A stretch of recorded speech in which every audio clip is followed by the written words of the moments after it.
Shalom, shalom, peuple de Dieu.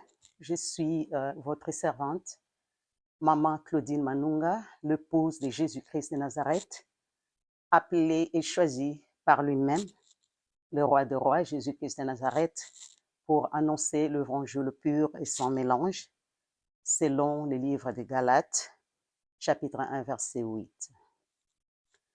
Peuple de Dieu, je vous remercie pour votre accueil dans vos maisons, vos téléphones, vos computers, et partout où vous allez me suivre.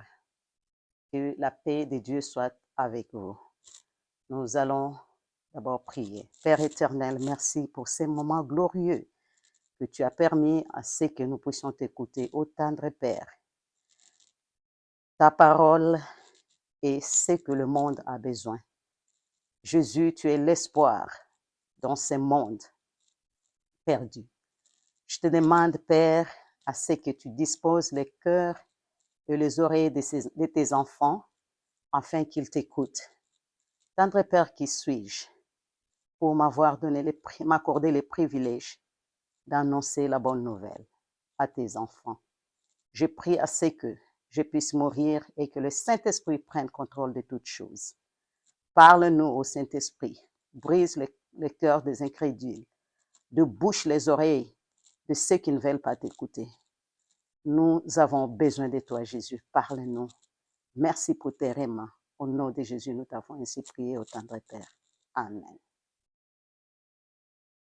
La parole d'aujourd'hui, le Seigneur veut à ce que nous puissions écouter, se trouve dans le livre de Galates, chapitre 1, versets 1 à 12. Je vais lire pour nous au nom puissant de Jésus.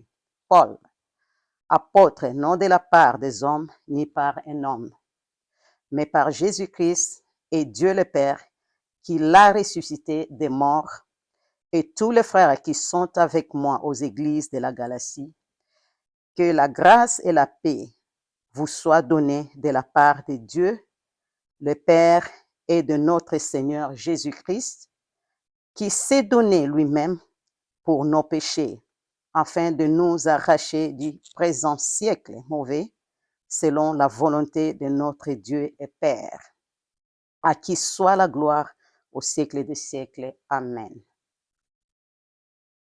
Je m'étonne que vous vous détourniez si promptement de celui qui vous a appelé par la grâce de Christ pour passer à un autre évangile.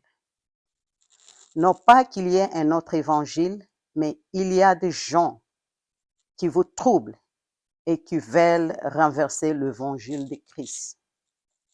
Mais quand nous-mêmes, quand un ange du ciel annoncerait un autre évangile que celui que nous vous avons prêché, qu'il soit anathème, qu'il soit maudit.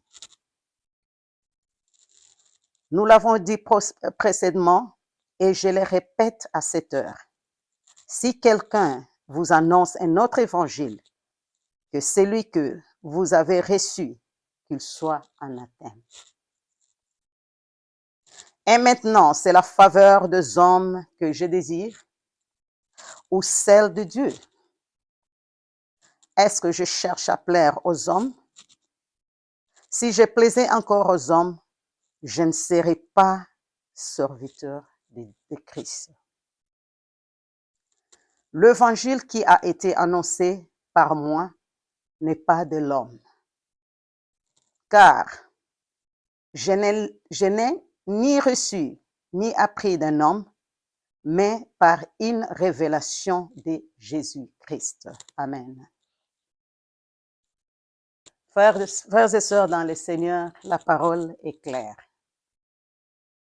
Il n'y a pas deux évangiles ici-bas. Il n'y a pas 3, il n'y a pas 10 évangiles. Je sais que le monde est saturé avec beaucoup d'évangiles, je ne sais pas, de religion ou quoi que ce soit.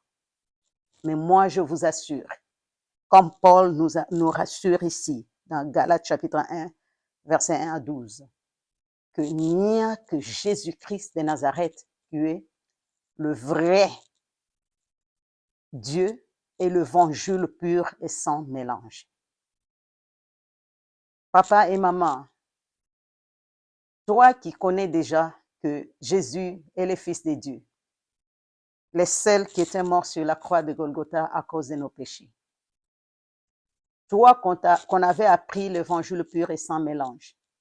Aujourd'hui, quelqu'un, un ami ou n'importe qui vient te mentir que non, il y a un autre évangile que nous devons écouter et tu amènes toute ta famille, tes enfants dans ces sectes-là. Mon frère, ma soeur, père, mère, vous serez un jour jugés, sérieusement jugés. Les enfants, le Seigneur nous les a prêtés. Un jour, nous aurons un compte à rendre devant Dieu. Nous devons prêcher à nos enfants l'évangile pur et sans mélange, rien d'autre que Jésus-Christ de Nazareth.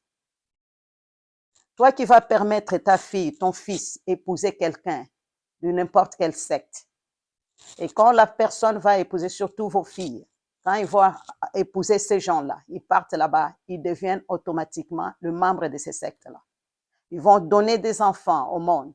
Et ces enfants-là deviendront aussi les membres de ces sectes-là. Et papa et maman, vous allez voir que toute une famille, toute une génération devient maintenant les esclaves du diable. Et un jour, nous serons jugés.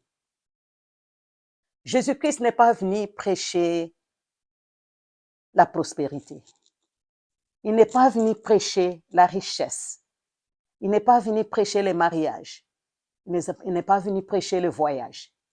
Il est venu prêcher le royaume de son Père, le royaume des cieux, l'évangile pur et sans mélange. Comme nous dit Matthieu chapitre 6, verset 33, cherchons d'abord le royaume de Dieu. Frères et sœurs, toutes sortes de religions ou sectes ou quoi que ce soit, je ne sais pas comment les appeler, ce sont des filets. Ce sont des filets. Sortez de là. Jésus nous appelle. Il a besoin de nous. Il était mort sur la croix de Golgotha à cause de nos péchés. Il y a les gens qui racontent, qui disent, oh, les chrétiens, ils racontent de n'importe quoi. Si Jésus-Christ est Dieu, comment est-ce qu'il était mort? Jésus n'avait pas besoin de mourir. Le livre de Pierre nous dit, Jésus était mort parce qu'il devrait aller libérer les captifs, les gens qui étaient morts pendant le déluge de Noé. Et je sais que tous ces gens-là, depuis Adam, notre père Adam, notre mère Ève, de Genèse, les gens de Genèse jusqu'aux gens de Malachie, avant la naissance de Jésus-Christ, tous ces gens-là attendaient Jésus. Jésus était présent dans l'Ancien Testament, mais il n'était pas connu comme Jésus-Christ de Nazareth, Fils de Dieu, parce qu'il n'était pas encore né et mort sur la croix de Golgotha. Nous vivons dans un siècle où nous sommes vraiment bénis. On nous a prêché Jésus-Christ de Nazareth comme Seigneur et Sauveur pendant que nous sommes vivants.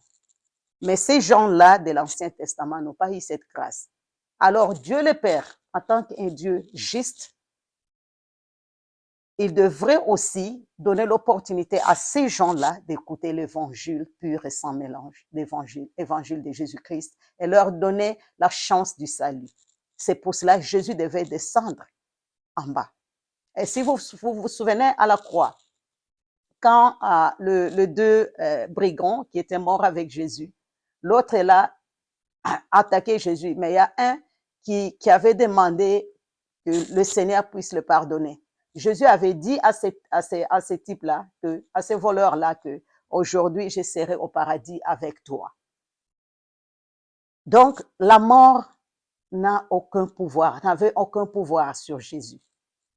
Jésus avait bien choisi de partir en bas pour aller libérer ses captifs. Et la Bible même est claire, elle nous dit que pendant la mort de Jésus, les tombes des saints, qui étaient morts pendant des années, étaient ouvertes et ils sont sortis en Israël et les gens ont vu ces saints-là. Donc Jésus n'était vraiment pas mort. Il était parti libérer les captifs et enfin d'entrer au paradis avec eux. Il n'y a que l'évangile pur et sans mélange qui va te donner l'accès à la gloire. La Bible est claire. Il n'y a que par Jésus que nous verrons Dieu. Papa et maman, rachetons le temps car les jours sont mauvais. Le Seigneur Jésus a besoin de vous. Sortez dans des sectes qui ne glorifient pas Jésus, des sectes qui rendent compte des mensonges. Cherchez l'évangile pur et sans mélange. Je sais que les églises qui prêchent la prospérité sont pleines de gens. Les églises qui prêchent les mariages, le voyage, tout ça. Et les églises qui prêchent l'évangile pur et sans mélange sont en train d'être séchées. C'est triste. C'est vraiment triste. Le Seigneur a besoin de nous. Sortons de ces mensonges-là diaboliques. Ce sont des pièges diaboliques, de filets. Sortons de ces mensonges-là. Embrassons l'évangile pur et sans mélange, l'évangile de Jésus-Christ de Nazareth.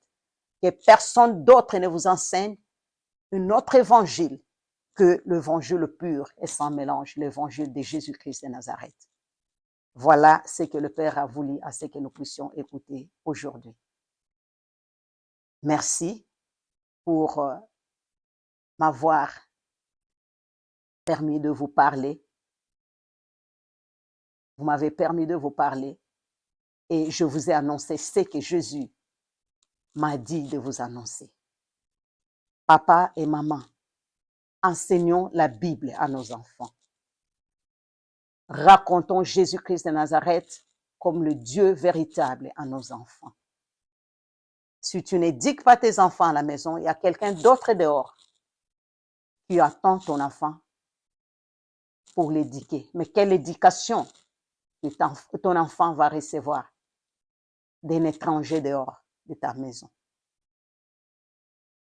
Merci, merci pour ces moments glorieux que tous nous avons attendus. Et mettons en pratique l'amour du Christ. Prêchons l'évangile. Craignons Dieu à tout ce que nous faisons. Et toi aussi qui as entendu l'appel de Dieu, même si quelqu'un te disait de ne pas prêcher l'évangile, prêche l'évangile. Jésus veut à ce que son évangile soit prêché partout dans le monde. Prêchons l'évangile du Christ. Que Dieu vous bénisse. Merci, merci. Nous allons clôturer avec la prière. Père éternel, je fais ma part. Au Saint-Esprit, le travail est maintenant entre tes mains de convaincre les cœurs incrédules afin qu'ils embrassent cet évangile pur et sans mélange et que les âmes soient sauvées à la gloire de Jésus. Merci pour ton amour. Au nom de Jésus, nous t'avons ainsi prié. Amen.